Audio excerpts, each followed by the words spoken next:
The word nonsense does not appear anywhere in Parliamentary. Would he withdraw and apologize so that we can feel his passionometer on the matter? Senator Onyonka. Thank you, Mr. Speaker. The problem with my senior counsel, Cherargei, does not understand that nonsense means nothing. So it's not a derogatory term. I understand you went to Kaplamai Primary, you know those things. Senator Onyoka. And I was going to St. Mary's, you know this diaspora, you know these things. Mr. Speaker, while I appreciate there is a good school, Kaplamai Primary School, I never went to that school.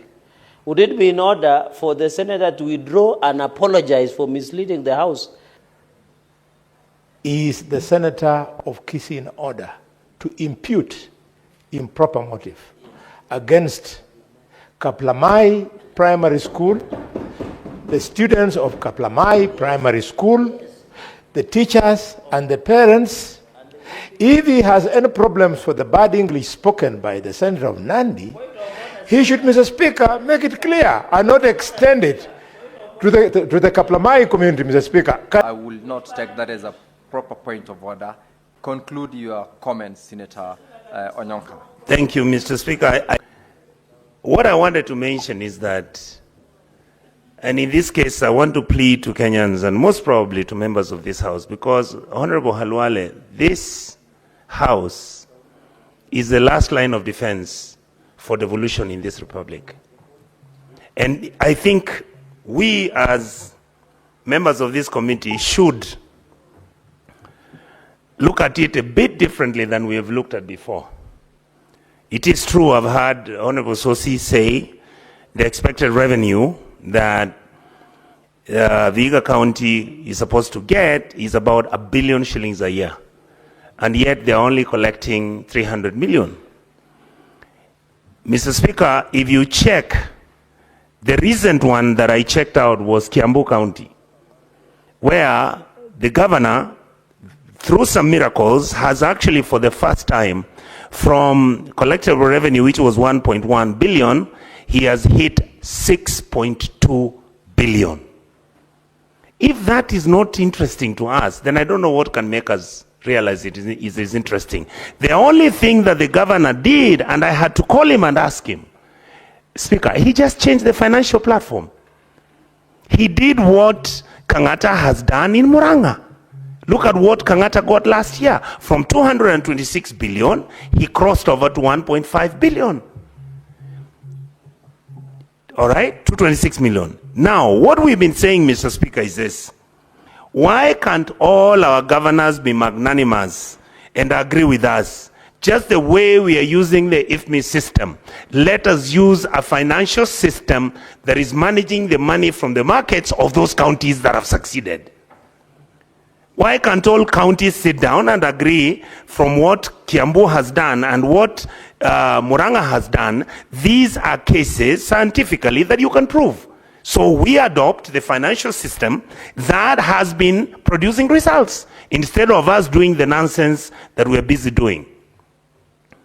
Mr. Speaker, if you come to again the other issue that Honorable Sosi has raised, look at the IFMI system. The IFMI system is the one which runs the procurement, runs the payments. Look at the way we are handling pending bills within the county governments. And of course, I want to thank my colleagues who... Senator Onyonka, there is a point of order here. What is your point of order, Senator Cherargei? Mr. Speaker, I agree with the passionometer of Senator Onyonka in contributing, but is it in order for him to use unparliamentary language? Because in the engagement we have had in the floor of the House, the word nonsense does not appear anywhere in Parliamentary. Would he withdraw and apologize so that we can feel his passionometer on the matter? Senator Onyonka. Thank you, Mr. Speaker. The problem with my senior counsel, Cherargei, does not understand that nonsense means nothing. So it's not a derogatory term. I understand you went to Kaplamai Primary, you know those things. Senator Onyoka. And I was going to St. Mary's, you know this diaspora, you know these things. With a very light touch, Mr. Speaker. So I want to say... Senator Onyonka, Senator Cherargei is not a senior counsel, number one. He's a counsel. And he has a point of order. Could you take your seat? Yes. Under Standing Order 105 on statement of fact, Mr. Speaker, while I appreciate there is a good school, Kaplamai Primary School, I never went to that school. Would it be in order for the senator to withdraw and apologize for misleading the House? Yet I attended the great school called St. Francis Cheptarit Catholic Church, Catholic primary school. And I went to the great school of Kapsabet Boys High School, where the second and the fourth president attend, and possibly the seventh will come from, Mr. Speaker.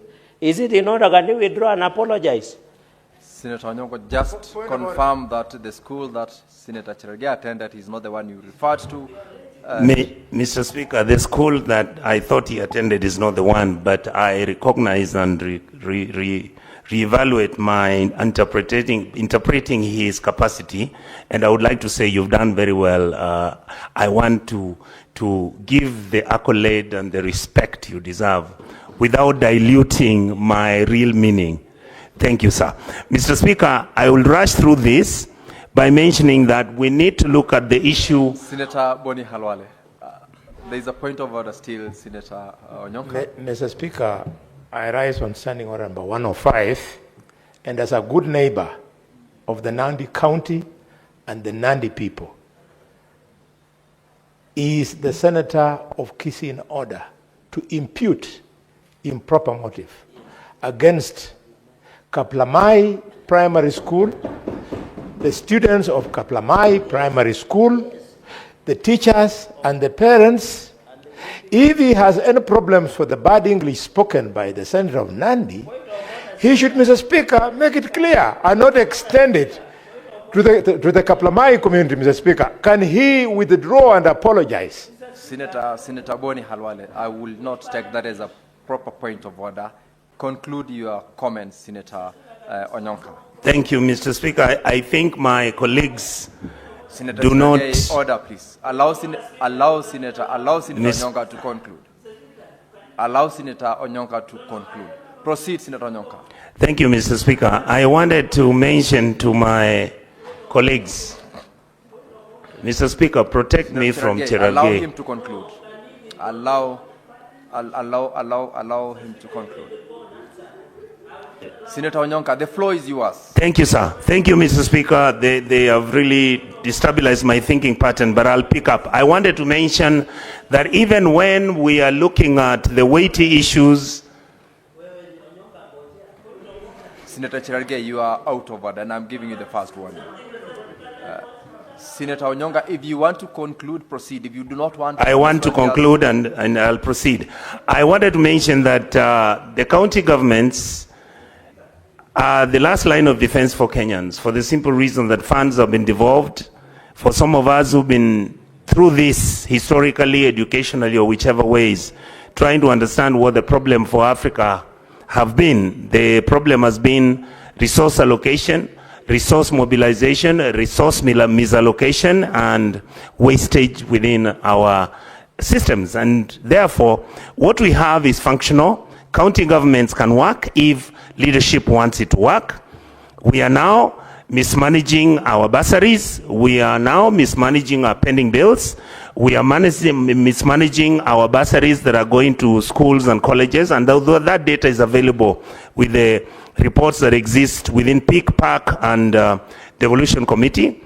And Mr. Speaker, the other thing I wanted to tell my colleagues here, if you are able to talk to our governors, we must agree that we are going to have a structure and a financial system that is watertight and is tamper-proof.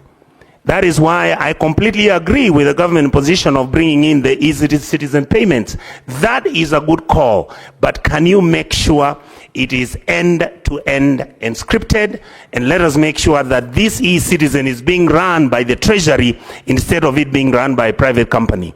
Number two, Mr. Speaker, you notice under the education sector, which goes through ECD centers at the county governments, I can assure you, Mr. Speaker, we don't have a system where we know the number of kids that we have, the schools they're going to, what they are being paid, and all these structures, which are essentially structural in the management of the financials of the county governments, have a problem.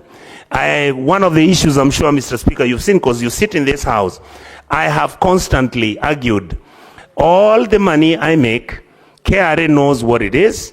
All the money that I pay, KRA knows what I pay. All the money that I use, KRA knows where this money is. Why are the county governments refusing to allow the Kenya Revenue Authority to have an interface with a system that they are going to introduce that will run the financials within our county governments? I think, Mr. Speaker, with those few remarks, I really am happy. I accept and recommend the Committee of Devolution, where I sit, that the last maybe point I can raise to the members in this House, Mr. Speaker, without sounding negative or derogatory, can we please get out of this building and go to the villages and see what the money that we allocate is doing? We don't spend enough time at the villages. We are not looking at what is happening in education. We don't know what is happening in agriculture. We don't know what is happening in all these things. And yet we sit here throughout the year. We spend most probably 6 months. And yet I wish that we could actually start moving from county to county, discussing the very important things that are bothering our public, because the public is suffering a lot. Mr. Speaker, what I noticed, and this is the last comment I'll make, every place we have visited, whether it is Turkana, whether it's Mandera, whether it is Wajir, whether it is Kakamega, all the areas that we have visited as various committees of this House. Next time we went there, there was an improvement.